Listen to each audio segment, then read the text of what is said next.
ৰাইজক এটা উদ্দেশ্যিক কথা ক'ব বিচাৰিছোঁ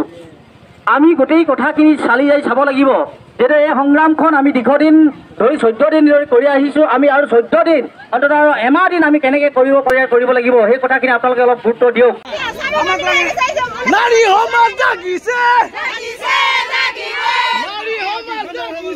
জাগিছে জাগিব এই সংগ্ৰাম চলিছে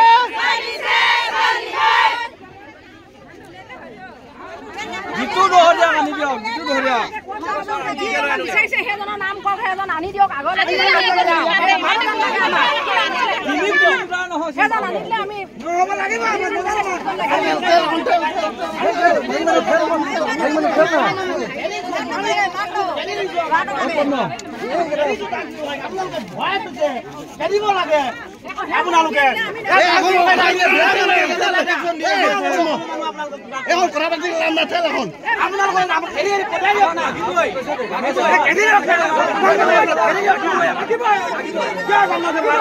আমি আসামৰ বেয়া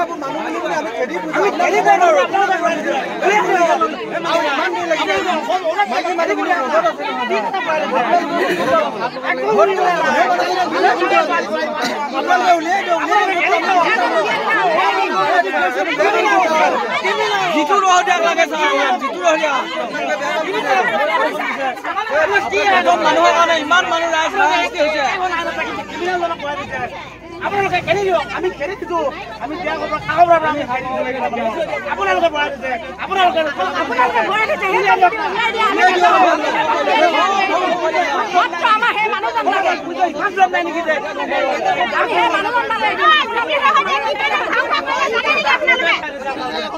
ইমান হাত নাই নেকি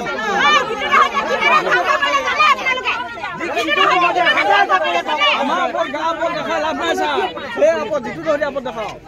কিয় প্ৰটেক্ট কৰে আপোনালোকে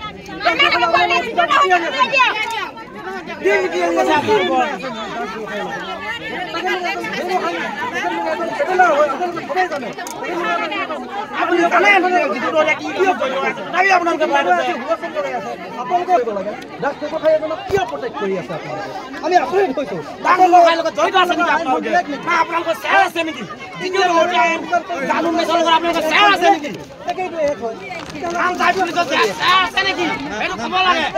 আপোনালোকৰ শ্বেয়াৰ আছে নেকি এই বস্তু আমাক ক'ব লাগে নচলিব পুলিচ go back পুলিচ থানা কেছ নচলিব পুলিচ go back এখন দিয়া নাম চাই পুলিচ কাম নাই এখন দিয়া নাম চাই পুলিচ কাম নাই